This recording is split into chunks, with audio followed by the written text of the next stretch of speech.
Du meine Arbeit für richtig hältst, ob du glaubst, dass ich fleißig gewesen bin, dass ich gearbeitet habe. Halo Sobat Penyatir, kalian tahu Perang Dunia Kedua? Tahu lah bang, aneh dulu jadi tail gunner. Perang Dunia Kedua merupakan perang terbesar, terluas, dan dengan korban jiwa terbanyak yang pernah terjadi sepanjang sejarah umat manusia. Perang Dunia Kedua menghadirkan dua kekuatan besar, yakni blok sekutu mewakili Uni Soviet, Inggris, Perancis, China, dan Amerika Serikat, melawan blok sentral ataupun poros yang dipimpin oleh Jerman, Italia, dan Kekaisaran Jepang. Perang Dunia Kedua berlangsung sangat rumit, belibet, dan membangkangkan sekali. Kok bisa bang? Karena di perang ini yang tadinya kawan jadi lawan, yang tadinya lawan jadi kawan, yang tadinya netral pun ikut menyerang. Maksudnya gimana bang? Nanti aneh jelasin Tir. Perang Dunia Kedua terjadi dalam beberapa tahap pertempuran. Nah, dalam episode kali ini kita akan membahas awal Perang Dunia Kedua yang diawali dengan invasi Jerman ke Polandia, tepatnya pada tanggal 1 September 1939. Latar belakang Perang Dunia Kedua adalah perang terbesar yang terjadi pada kurun waktu 1 September 1939 hingga 2 September 1945.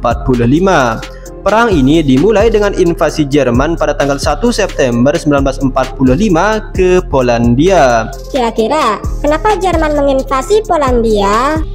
Mulainya dari mana nih Tir? Oke, setelah kekalahan Jerman pada Perang Dunia Pertama, Jerman mengalami banyak kerugian efek dari perjanjian Versailles. Di bawah perjanjian itu, Jerman kehilangan sekitar 13% wilayah negaranya. Pada tahun 1923, Adolf Hitler berusaha menggulingkan pemerintahan sah Jerman namun gagal. Pada tahun 1933, akhirnya Mamang Adolf menjadi kanselir Jerman setelah ditunjuk langsung oleh Paul von Hindenburg. Dan setelah kematian Hindenburg pada tahun 1934, Mamang Adolf mengangkat dan menyatakan dirinya sebagai Führer Jerman. Di bawah kekuasaan Mamang Adolf, Jerman menghapuskan sistem demokrasi, menganut revisi radial, dan segera memulai kampanye produksi persenjataan secara besar-besaran. Pada tahun 1935, Mamang Adolf menguasai wilayah cekungan Saar yang sebelumnya di bawah kekuasaan Inggris dan Perancis atas mandat Liga Bangsa-Bangsa. Adolf juga menyatakan menolak semua isi perjanjian Versailles dan semakin menggenjot industri militernya secara besar-besaran. Rencana invasi. Pada awalnya, Mamang Adolf berusaha memperbaiki hubungannya dengan Polandia. Hal ini berpuncak pada penandatanganan Fakta Non-Agresi Jerman-Polandia pada tahun 1934. Jerman sebelumnya menginginkan agar hubungan Polandia dengan Perancis melemah dan mengajak Polandia sama-sama ikut serta untuk membendung ekspansi kekuatan komunis Soviet atau dikenal dengan Fakta Anti-Komintern. Polandia dijanjikan akan diberikan wilayah timur lautnya, yakni wilayah Ukraina dan Belarus, jika setuju berperang melawan Uni Soviet. Namun kala itu pejabat-pejabat tinggi Polandia banyak yang tidak setuju karena beranggapan, wah kita kan negara merdeka, bukan negara boneka. Kenapa kita nurut-nurut perintah Jerman? Polandia juga takut bahwa kemerdekaannya akhirnya akan terancam. Secara historis, Mamang Adolf pada tahun 1930 telah mencela hak Polandia dan Ceko untuk merdeka. Kira-kira kutipan Mamang Adolf seperti ini ya, Polandia dan Ceko hanyalah rakyat jelata yang tidak lebih berharga daripada penduduk Sudan dan India. Tentu pejabat-pejabat tinggi Polandia merasa direndahkan dong.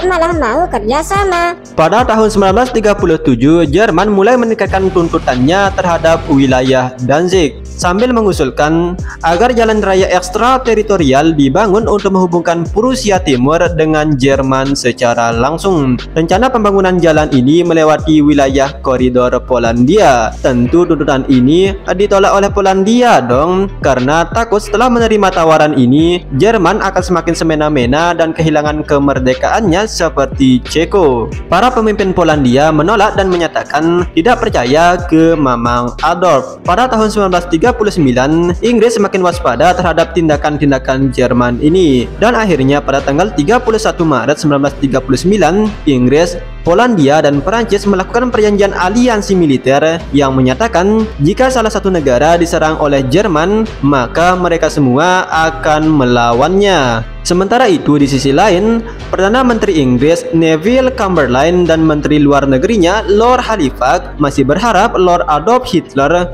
mencapai kesepakatan mengenai wilayah Danzig. Chamberlain dan para pendukungnya percaya bahwa perang dapat dihindari dan berharap Jerman tetap membiarkan Polandia sebagai negara merdeka. Namun pada bulan Mei di tahun yang sama 1939, secara pribadi si kumis kotak menyatakan wilayah Danzig mah enggak penting-penting amat, namun baginya yang terpenting adalah menciptakan ruang hidup yang layak dan luas bagi Jerman. Istilah ini dikenal dengan Laberanzum, yakni konsep ekspansionisme Jerman untuk menguasai seluruh daratan Eropa. Ya, bahasa singkatnya, ente tolak ane kelas seni, ane kuasai Eropamu. Dengan meningkatnya ketegangan pada tanggal 28 April 1939, Hitler secara resmi menarik diri dari perjanjian non-agresi dengan Polandia yang ditandatangani pada tahun 1934. Selain itu, juga menarik diri dari perjanjian perbatasan angkatan laut dengan Inggris yang ditandatangani pada tahun 1935. Hitler menyusun rencana besar untuk menginvasi Polandia yang dikenal dengan kasus White pada bulan Juni 1939. Pada tanggal 23 Agustus 1939, Jerman dan Uni Soviet menandatangani perjanjian non-agresi dan dikenal sebagai Fakta Molotov-Ribbentrop. Kira-kira isi perjanjiannya, kedua negara tidak akan saling serang dan berencana untuk melakukan invasi besar-besaran ke negara-negara Eropa lainnya, kemudian membagi wilayahnya. Serangan Jerman sebenarnya direncanakan akan dilakukan pada pukul 4.00 pagi hari pada tanggal 26 Agustus 1939. Namun di hari sebelumnya, tepatnya pada tanggal 25 Agustus, Fakta Pertahanan Inggris, Polandia, dan Perancis ditandatangani. Inggris berjanji bahwa bagaimanapun caranya, ia akan membantu mempertahankan kemerdekaan Polandia. Di saat yang bersamaan, Inggris dan Polandia masih berharap bahwa Jerman untuk melanjutkan diskusi bersama, namun itu bukanlah keinginan sang Führer sebenarnya. Karena goyah, Lord Kumis Kotak menunda invasinya.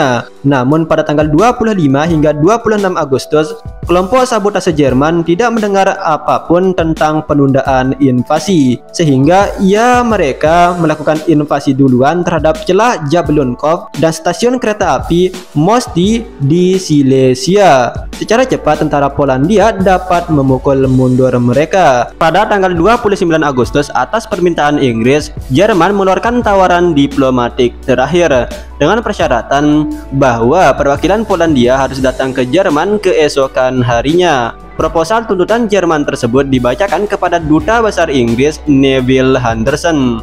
Duta Besar Inggris meminta salinan tersebut untuk diberitahukan kepada Polandia, namun Jerman menolaknya. Menteri Luar Negeri Jerman beralasan, "Wah, Polandia kok nggak datang? Enak saja." Ketika Duta Besar Polandia, Lipski, menemui Ribbentrop pada tanggal 31 Agustus bahwa Polandia demen kok kalau soal negosiasi, namun Ribbentrop beranggapan bahwa Lipski tidak memiliki wewenang terhadap Polandia, kemudian memecatnya.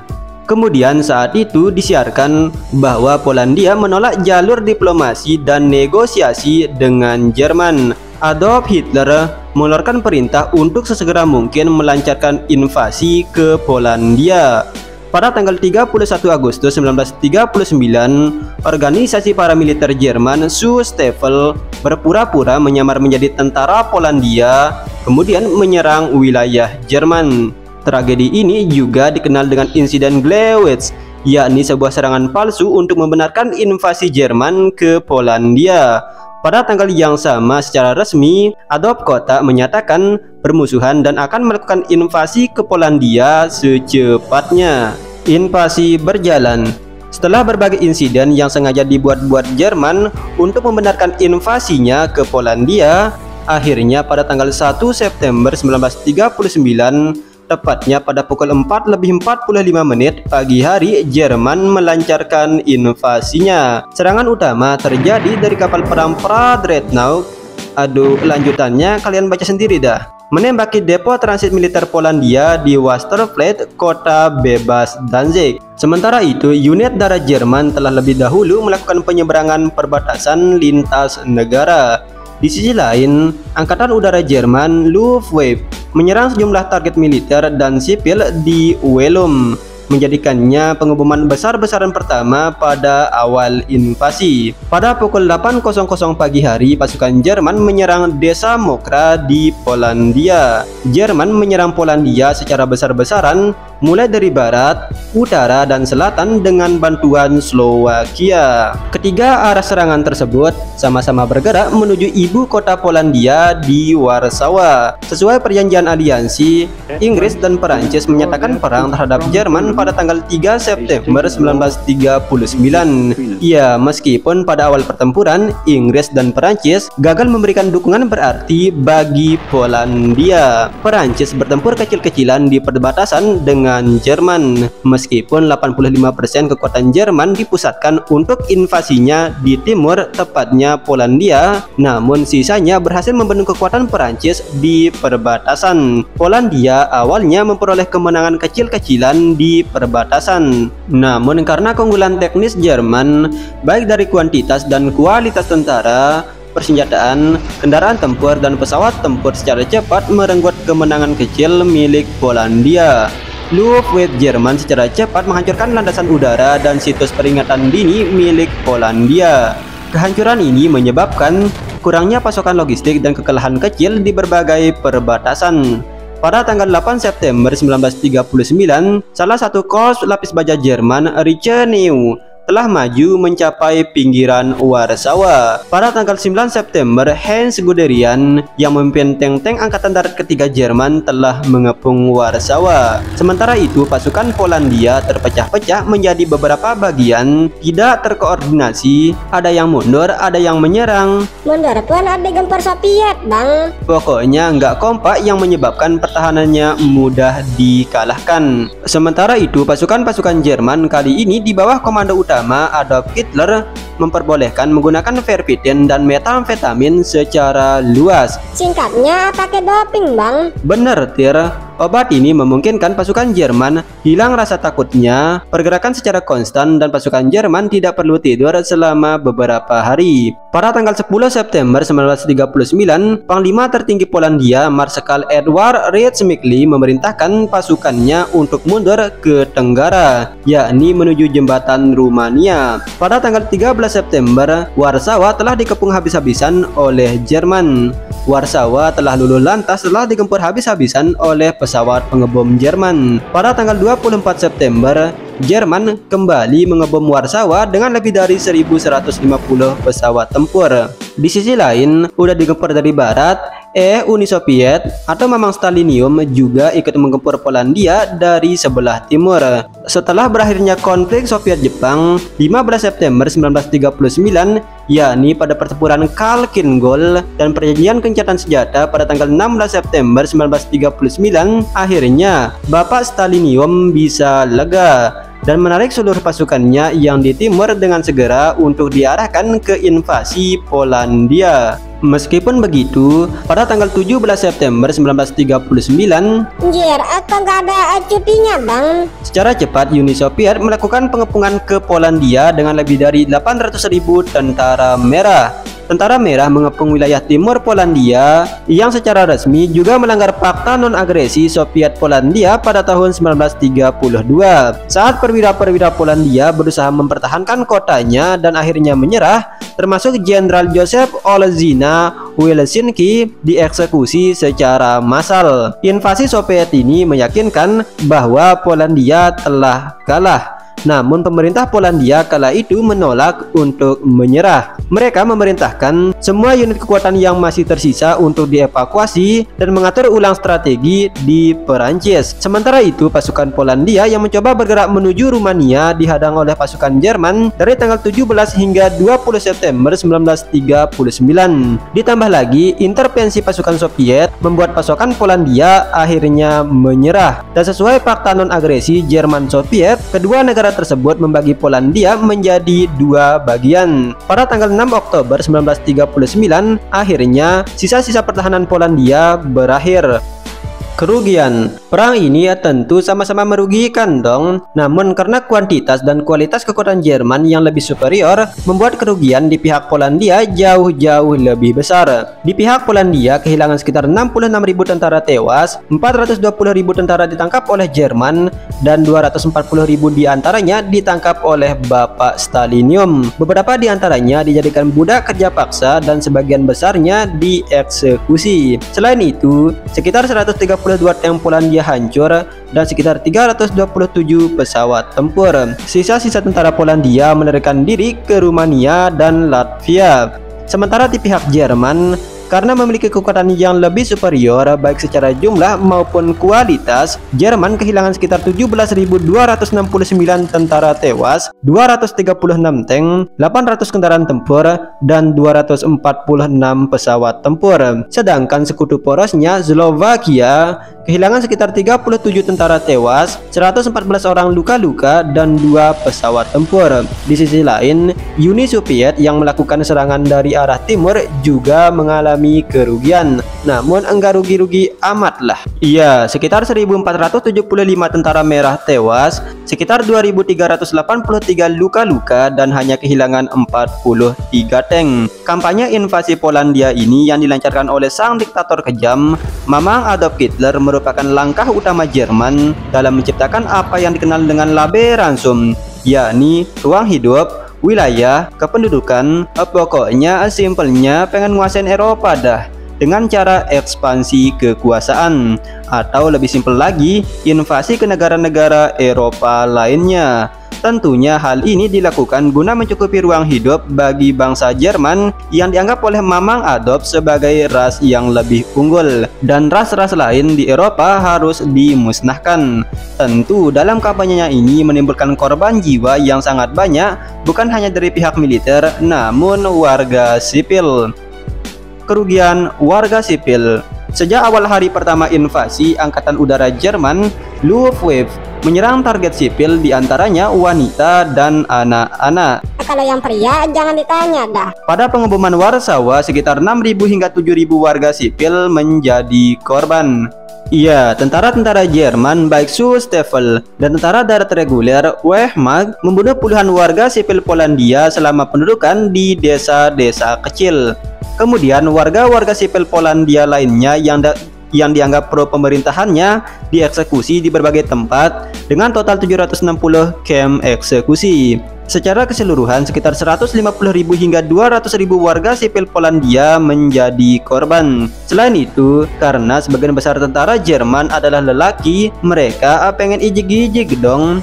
Ya, wanita-wanita Polandia dan gadis-gadisnya diijik-ijik secara massal oleh tentara Jerman. Kemudian setelah hilang manis sepah dibuang, dan akhirnya mereka dieksekusi juga. Beberapa di antaranya juga dijadikan pekerja-pekerja paksa di pertanian Jerman dan berakhir dieksekusi. Sementara itu, tentara merah Soviet juga melakukan hal yang sama. Wanita-wanita Polandia diijik-ijik, pria-pria dijadikan kerja paksa gulag, dan ya, akhirnya dieksekusi juga. Tindakan ini terhadap wanita Polandia bahkan dibenarkan oleh sang pemimpin Joseph Stalin.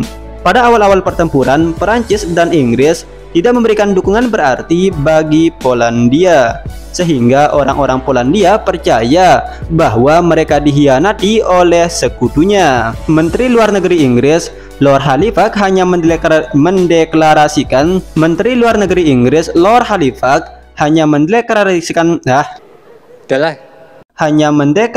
perang terhadap Jerman hanya untuk memenuhi kewajiban perjanjian sebelumnya, namun tidak memberikan dukungan yang signifikan. Penggunaan Blitzkrieg. Pada perang ini, kemenangan Jerman cukup cepat terhadap Polandia dengan taktik perang yang dikenal dengan Blitzkrieg, yakni sebuah taktik perang kilat dan cepat dengan cara mengerahkan sejumlah besar infanteri, kendaraan lapis baja, dan dukungan udara dari Luftwaffe. Dalam taktik ini, Jenderal Heinz Guderian sangat berperan penting. Selanjutnya, setelah Jerman berhasil menguasai Polandia, ia berencana untuk menginvasi Prancis, sekutu dari Polandia dan Inggris. Bagaimana kelanjutannya? Kita bahas di episode selanjutnya ya Tir. Terima kasih telah menonton video ini dan seperti biasa salam penyatir handal.